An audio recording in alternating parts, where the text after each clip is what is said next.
The Bible has plenty of strange stories and things we have to unpack a bit to understand. It's a pretty old book written in a different context, and I think often it can be a bit bewildering, a bit confusing, and this happens even when we read the story of Jesus. And today I want to unpack a pretty weird but cool story about Jesus that I think has a lot of meaning for today, so stay tuned.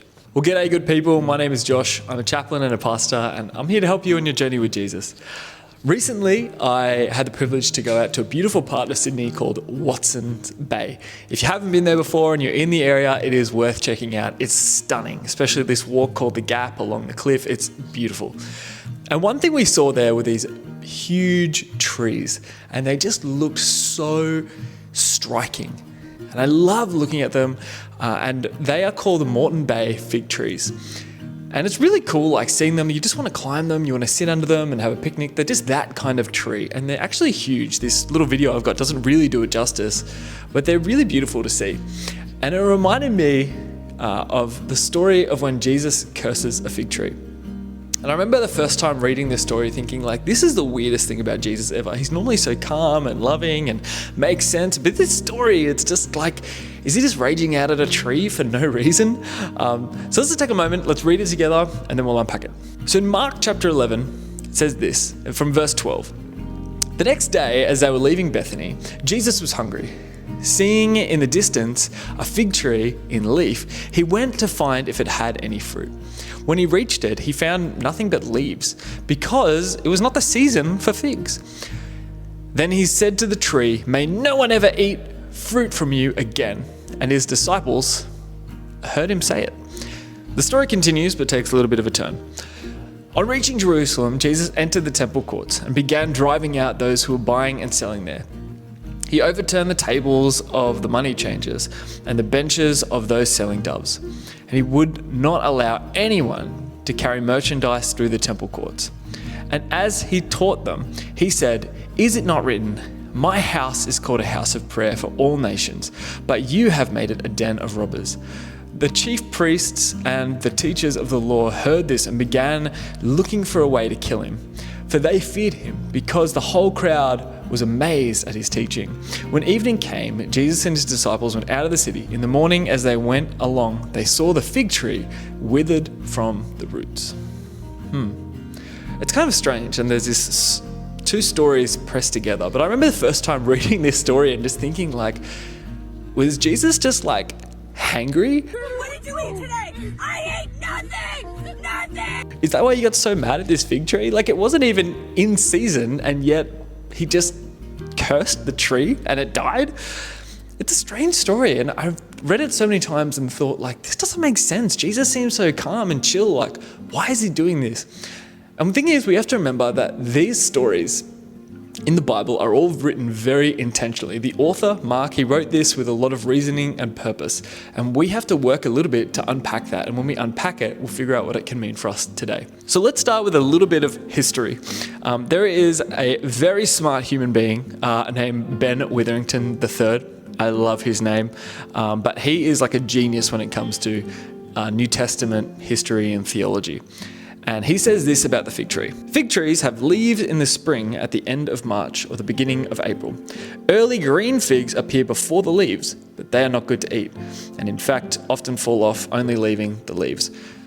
So Jesus wasn't just confused by the seasons, he knew what kind of fruit this tree was meant to have in that season, and it didn't even have those. So he knew that this tree was pretty much good for nothing. It wasn't going to give fruit. Now, figs are really important in that culture. Even those Moreton Bay figs I was mentioning at Watson Bay in Sydney, they feed a lot of wildlife. A lot of birds feed off the fruit that comes from them. Fig trees just bear a lot of fruit, so they're really important to their ecosystem where they are. And I don't think Jesus was just hangry and raging out about it. He regularly fasted and prayed. In fact, even there's a story of him fasting and praying for 40 days. So I think he was pretty good at self-control. So what is this story all about? Well, interestingly enough, if we continue this trend of food, the author Mark uses a really interesting literary technique called the Markan sandwich. I know it sounds like a kind of ridiculous name, but it makes sense. So, for example, when you make a sandwich, let's use a peanut butter sandwich, for example, because I love a good peanut butter sandwich. You have the bread, the peanut butter, and then the bread. If you just eat 2 pieces of bread, it's just 2 pieces of bread. If you just eat peanut butter, it's just peanut butter. But if you put them all together, bread, peanut butter, bread, it becomes a sandwich.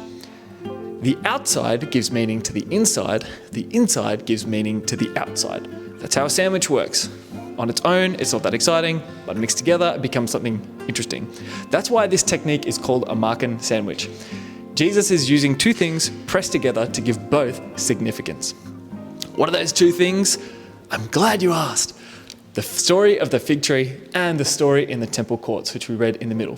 The story in the temple courts is like the peanut butter, and the fig tree is like the bread on either side. The story of the clearing of the temple courts happens in the middle because it shows the significance of what the fig tree was actually about. The temple courts was a recognition that the religion that they were following of the day had become corrupted and was no longer a way to truly meet God. It had become broken, it had become something that people were used to rob others, to take advantage of the poor, and that made Jesus angry, like a righteous anger. It's important to remember that yes, there are times when Jesus got angry. Angry isn't a sin, but it's what we get angry about that matters. Jesus was angry at something that was bad and that we should all be angry about, which is injustice towards the poor. That is something worth being angry about, but using your anger to actually do something about it, which is what Jesus did. So this story of the temple courts really makes us recognize that when Jesus cursed that fig tree, he was seeing a tree that was no longer good for bearing fruit. The religion of the day just looked like a religion on the outside, but on the inside, it was already rotten. It was not bearing fruit, and it was no longer a way to draw closer to Jesus. And Jesus is really echoing that, you know what, one day this thing is going to come down and there is going to be something new, a new way to connect to God, a new way to be cleansed of your sin, a new way to come to the Father. And that is going to be through him. He will be the new tree of life for all of us through dying on a tree on a hill, so that one day we can have life again in him. Even if we go right back to the story of Genesis, Adam and Eve used fig leaves to cover up their nakedness and their shame before God. There is something about the fig that is so significant in this story. And so for Jesus to use a fig tree is really showing something incredible, and him speaking directly in to this history and this culture, and showing us that one day I will wash away your shame. You won't need to be covered by that anymore. Instead, you will be covered in my righteousness. Jesus is offering a way to draw close to him. He's calling out that fake religion, and he's saying, come to me. I will show you what life in God is truly like. I will show you this thing that he calls the kingdom of heaven, which I'm sure I'll unpack more in a future video. So why did Jesus curse this fig tree? Well, I think the reality of this story is the fig tree was already broken. It was already cursed. Jesus is just calling out what was truly going on. And now the question comes, what are we going to do about it? Do I want to follow something fake and dead, or do I want to follow something alive and real? Something that is living today and speaks to me. That is what Jesus offers us. So my friend watching this, I want to encourage you. Jesus is calling you to life. He's calling you to life in him, and all you have to do is accept that and follow him and see what he does in your life. It is not about acting and behaving a certain way. It is about walking towards one, and that is Jesus. So walk towards him today and experience the life and the fruit he can bear in your life through life in him. Thank you for watching, guys. If you have any thoughts or maybe extra insights about this story, I'd love to hear it. Maybe you can write it in the comments below. So be blessed, my friends, and I'll see you next time.